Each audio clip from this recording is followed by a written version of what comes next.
Salve, investidores! Chegamos aí no 17º episódio da nossa série Olhando para a Carteira dos Inscritos. Então, vai se preparando aí para a gente obter mais conhecimentos, porque aqui não indicamos compra nem venda de ativos, nada disso. Troca de experiência, né? Cada carteira que passa aqui, a gente vai ganhando novas experiências, né? Trocando informações. Mas antes disso, já vou pedindo para você deixar os seus comentários aí, até para poder ajudar o inscrito de hoje. E também peça aquela colaboração, se inscreva no canal, deixe seu like, ative o sininho de notificações e bora para os nossos estudos de hoje.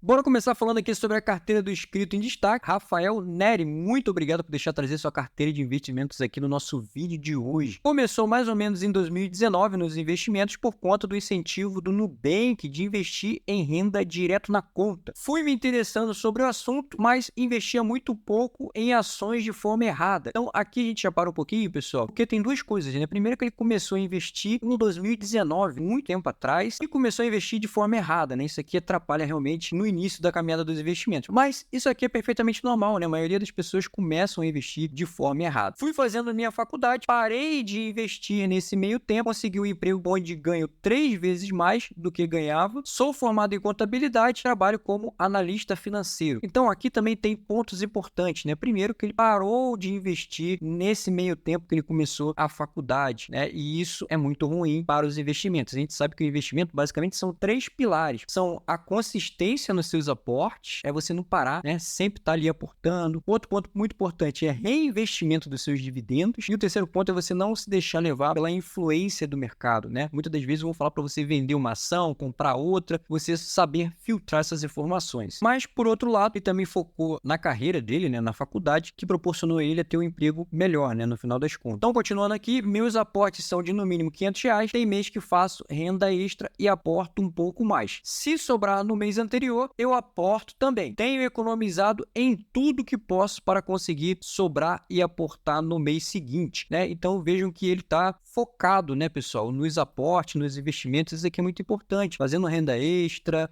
tentando reduzir o custo de vida. Isso aqui é um sinal que vai dar certo os seus investimentos. Meu objetivo é me aposentar aos 40 anos. Hoje ele tem 28 anos. Então é uma caminhada longa pela frente, né? Investimentos de longo prazo. Então, pessoal, bora lá para a carteira de investimentos do Rafael Neri. Tem R$ 30.095,96 e o saldo bruto dele hoje é R$ 29.831,59, né? Uma variação negativa de 0,88%. Dá para ver que realmente ele começou lá em 2019 com R$ 288.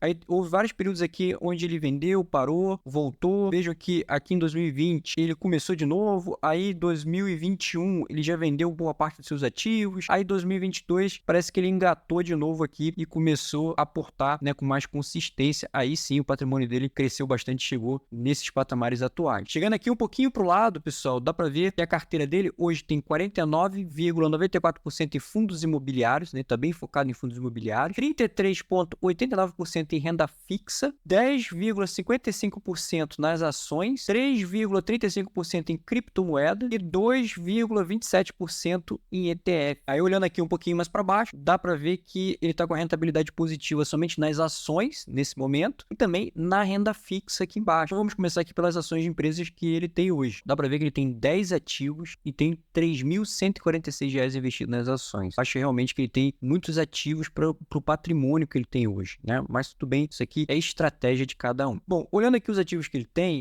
dá para ver que ele tem algumas empresas de setores perenes na carteira, né? Resilientes, né? Bancos, elétrica, saneamento, telecomunicações, mas também tem algumas empresas de commodities. Temos aqui Petrobras, que é uma commodity. Tem também aqui a Taesa, que é uma empresa de energia elétrica. Aí tem Vale, commodity também, minério de ferro. A TIM, que é uma empresa muito interessante. Toda vez que a gente pensa em telecomunicação, a gente pensa na Vivo, né? Telefônica Vivo. E ele tem aqui a TIM. A gente já vai falar um pouquinho mais sobre essa empresa. Tem aqui Banco do Brasil, BB Seguridade, é uma seguradora. Aí tem a Gerdau. Fato curioso aqui que ele tem o ticket GGBR4 e também tem o ticket GGBR3, né? Tem 2 tickets da Gerdau. Ele deve ter começado aqui, de repente, um e depois depois viu que seria mais interessante o outro, né? Vamos entender melhor isso aqui. Também tem Copasa, que é uma empresa de saneamento básico de Minas Gerais. Tem Klabin, que é outra commodity, né? Então vejam que ele tem bastante commodity dentro da carteira dele. Tem a Petrobras, tem a Vale, tem a Gerdau, tem a Klabin. Na minha opinião, é preciso ter um pouco de cuidado em ter commodities na carteira, né? Não porque são empresas ruins, né? Muito pelo contrário, mas são empresas que exigem um certo grau de conhecimento. A gente já falou várias vezes sobre isso aqui, porque são empresas mais cíclicas, né? Então vai ter uma volatilidade maior, altas e grandes quedas também, então você precisa ter um estômago para isso, aguentar essas fortes volatilidades. Boa parte das empresas que ele tem aqui tem commodities que são vendidas para a China, por exemplo. Então, se você é um investidor iniciante, muito cuidado nesse ponto aqui. Então, vamos começar falando aqui um pouco sobre a Vale, né? Que eu acho que ele não pagou um preço ruim na Vale, R$61, mas a Vale vem caindo bastante, principalmente por conta do preço do minério de ferro, vem numa queda histórica, né? O preço do minério de ferro vem caindo bastante nos últimos meses e isso vem puxando o preço da Vale, a cotação da Vale para baixo, já que a cotação da Vale tem uma forte correlação com o preço do minério de ferro. Muita atenção nisso aí, porque pode até cair mais, né, nos próximos dias, se o minério de ferro continuar caindo. Outra empresa interessante, pessoal, é aqui a BB Seguridade. Muita gente achou que a empresa ia sentir os fortes impactos aí das tragédias do Rio Grande do Sul, né? Isso acabou não acontecendo. Inclusive, a empresa disparou nas suas cotações aqui, chegando nas suas máximas históricas. Fato curioso que vem acontecendo com a BB Seguridade, né? Pelo menos no último pagamento foi assim, lá em fevereiro, ela anunciou dividendo. Dentro da Datacom, a empresa subiu muito, teve um pico aqui de 34,54, 34,60 e após a Datacom, a empresa despenca e despenca muito, né? Voltou lá para R$32, né? Geralmente as empresas são assim, né? Elas caem aí após a Datacom, mas a BB Seguridade vem tombando forte após a Datacom. Outra empresa que me chamou a atenção aqui no portfólio dele foi a TIM, né? Ele comprou muito bem, aos R$16. A empresa apresentou resultados fantásticos, né? Cresceu na sua receita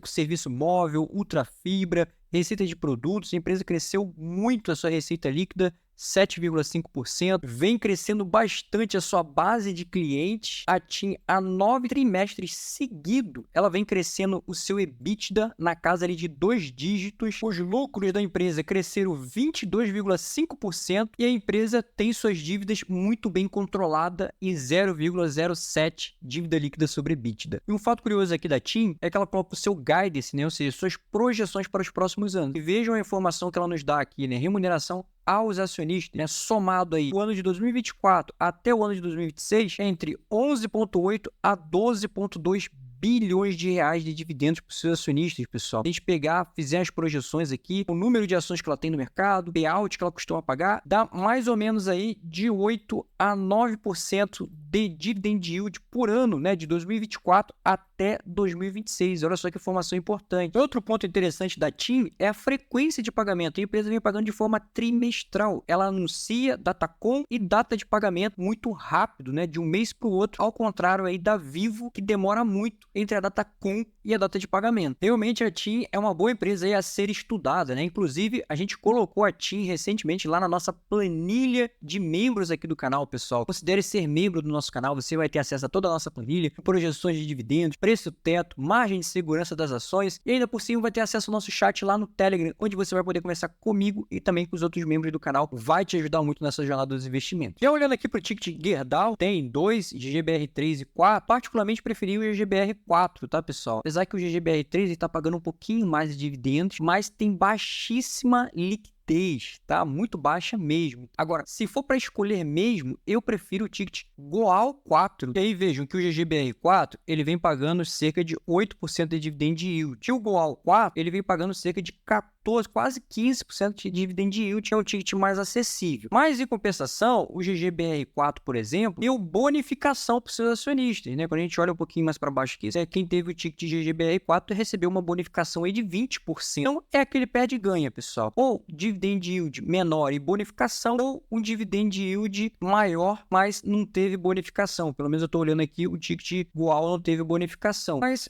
olhando aqui de uma forma geral, né, eu acho que ele tem ótimas empresas na carteira, tá? E ele andou comprando muito bem, né? Comprou bem aqui a Copasa, que subiu bastante nos últimos dias, andou comprando por um preço interessante também a Klabin, né? A própria TIM, como a gente já havia falado anteriormente, Banco do Brasil, BB Seguridade, ele comprou bem também, ele comprou muito bem as ações. Então, daqui para frente, é só ir aumentando a quantidade de ações que ele tem em cada uma das suas empresas. Bom, vamos entrar aqui nos fundos imobiliários, ele tem 16 ativos e 15 mil reais, né? Vamos arredondar aqui, variação não tá tão boa assim, né? Os fundos imobiliários têm caído nos últimos dias, né? Isso é verdade. E aqui, pessoal, divide opiniões, né? Muita gente gosta de uma carteira de fundos imobiliários com muitos fundos imobiliários, né? Parece ser o caso dele aqui, né? 16 fundos imobiliários. E gente como eu, por exemplo, que prefiro ter uma carteira mais enxuta, né? Com menos fundos imobiliários. O que não significa que você tenha uma pior diversificação. Às vezes você tem uma carteira menor, com menos fundos imobiliários, mas muito bem diversificada, né? Porque a minha preocupação é sempre a mesma, pessoal. É você conseguir acompanhar todos esses 16 fundos imobiliários aqui na sua carteira, né? Saber quais os fundos estão em subscrição, ler relatórios, qual fundo imobiliário tem algum tipo de problema. Então, quanto maior o número de fundos imobiliários que você tiver, mais difícil vai ser para você acompanhar todas essas informações. Como ele tem muitos fundos imobiliários aqui na carteira, pessoal, é claro que não vai dar para pontuar a fundo, né, cada um deles aqui, mas a gente vai falando aqui sobre alguns principais pontos. Para começar aqui, pessoal, eu queria explicar que o SPTW11 é um fundo de tijolo que ele acabou vendendo, tá? Porque esse fundo ele só tem um imóvel, né, monoativo. Então, ele achou que era muito arriscado, acabou vendendo esse fundo e investindo em outros fundos imobiliários que ele tem aqui na carteira dele. Até abrir aqui, ele me enviou, né, para mostrar que ele vendeu o CPTW11 e investiu nos outros fundos imobiliários aqui, porque o site Investidor 10 ainda não fez essa atualização. Vamos começar falando aqui do HTMX, que é um fundo interessante, investe em hotéis, não investe no hotel inteiro, né? Ele compra alguns quartos, né, dentro dos hotéis. Outro ponto importante é o relatório. Vou abrir aqui para vocês darem uma olhada. Fundo administrado aí pelo BTG Pactual. Inclusive, temos que criticar aqui o relatório, péssimo relatório, com informações divergentes. Está pagando 1,41 por cota. Já fala que o fundo está pagando 1,30 por cota, relatório errado, né? Eu, particularmente, não gosto muito desse relatório aqui, não, né? Que o fundo é muito focado aqui no Hotel Ibis, por exemplo. É um setor muito sazonal, né, pessoal? Depende até de outras partes da economia, como passagem aérea. Se a passagem estiver muito cara, as pessoas viajam menos, né? A tendência é alugar menos hotéis, grandes eventos, melhora para o fundo imobiliário, férias, né? O fundo tende a lucrar mais, então é um setor muito sazonal. É isso na minha opinião, tá bom, pessoal? Vendo o relatório dele aqui, agora pode ver que a gestão é da XP, né? Uma taxa de administração pesadíssima, né? 1,26% ao ano, mais 20% de taxa de performance. E quando a gente olha aqui, pessoal, os proventos do Habitat, que hoje está na casa aqui de R$1 que ele vem pagando, pode até cair. No semestre, lucrou R$ 6,29 e vem distribuindo um pouco a mais, né? R$ 6,33. Então, provavelmente deve estar pegando dinheiro de alguma reserva para manter esse patamar de R$1. Provavelmente pode cair esses proventos, tá? E os proventos até vem caindo, né? Pode ver que em abril ele distribuiu 1,13, depois 1,5, R$1 e pode cair mais que R$1, tá bom? Cara, aí ele tem aqui o VGHF11, que eu particularmente não tô gostando muito da administração da Valora. Tem umas inadimplências aí para resolver, alguns CRIs aí dando calote no fundo, Guaicurus, né?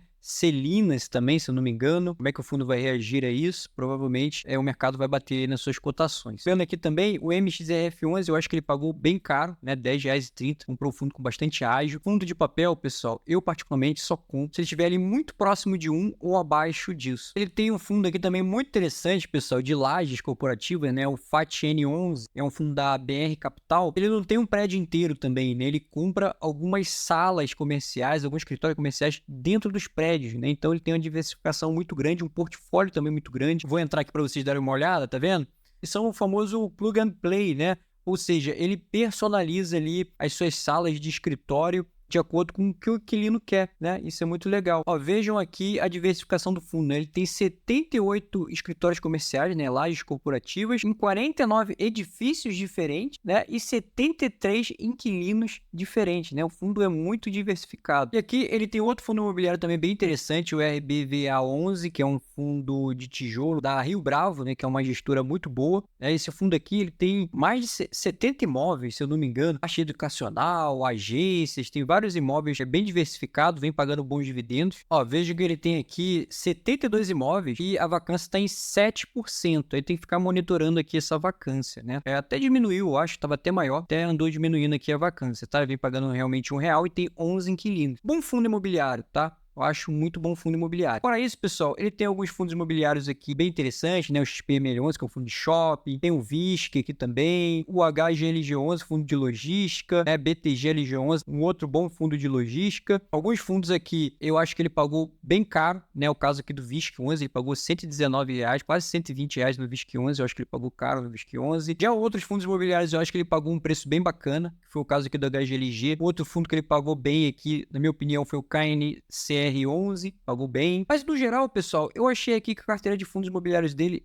tem bons fundos imobiliários. Já passando aqui para criptomoedas, aqui ele tem quase R$1.000 investidos, né? E a principal criptomoeda que ele tem é o Bitcoin, né? Vejo que o Bitcoin hoje está valendo aí R$320 mil um Bitcoin, né? Então ele tem uma fração bem pequena, 0,002660 de um Bitcoin. Ele também tem o Ethereum. Essas são as duas principais criptomoedas, na minha opinião. Aí ele tem aqui 3 ETFs, quase R$700 investidos. O SPYI11, o ETF que investe ali no S&P 500. Aí tem o NASD11, que é um ETF que replica as principais empresas de tecnologia, né, o índice Nasdaq. E tem o RUSS11, que replica ali índices de criptomoedas. Eu não vejo tanto sentido assim ter o RUSS na carteira, porque ele já está exposto a criptomoedas aqui com Bitcoin e Ethereum. Também tem renda fixa. Não sei se isso aqui é uma reserva de oportunidade, né, ou é um investimento dele mesmo, porque é um CDB do Itaú, pós-fixado 100% CDI. Seria um CDB até interessante com uma reserva de oportunidade, né? Não sei se é justamente isso aqui que ele está fazendo. Rafael pode até deixar aí nos comentários se isso aqui é uma reserva de oportunidade ou não. Olhando aqui a carteira dele graficamente, né, dá para ver que ele tem bastante ativos, né? Boa parte está aqui no CDB, ações por segmento. Boa parte está aqui em exploração e refino, que é uma commodity, depois vem energia elétrica, depois vem materiais metálicos. Boa parte da carteira dele está bem exposto aqui a commodity. Olhando aqui, ó, Petrobras, maior posição, depois vem Taesa, depois Vale. Já nos fundos imobiliários, ele está bem exposto aqui a fundos de tijolo, né? 70% contra 24%, quase 25% em papel. Isso aqui é uma configuração interessante. Boa parte do portfólio está em shopping, mas a maior posição dele é o XPML11. Olhando aqui para a parte de proventos, né? Dá para ver que os primeiros dividendos que ele recebeu lá atrás, né? 2001, foi 41 centavos, né? Depois melhorou, aí teve aquele período que ele vendeu, se desfez, aí voltou a aportar, aí voltou nessa nova fase, recebeu R$1,60, foi aportando e hoje está recebendo ali por volta de R$129 de dividendos. Imagina se ele tivesse continuado, né, desde lá de 2019 até agora, quanto será que ele estaria recebendo de dividendos, né? E também qual seria o patrimônio dele? Provavelmente teria um patrimônio gigante aí. Mas também não temos como negar que ele tomou boas decisões, né? Porque ele terminou a faculdade, conseguiu um emprego, hoje está ganhando muito melhor do que alguns anos atrás. Bom, o único detalhe, pessoal, é um cuidado maior aqui com commodities, né? A carteira dele está bem exposta ao setor de commodities, tá bom? Fora isso, continua, siga firme na sua estratégia, porque você está indo muito bem. Desejo a todos bons investimentos e fui!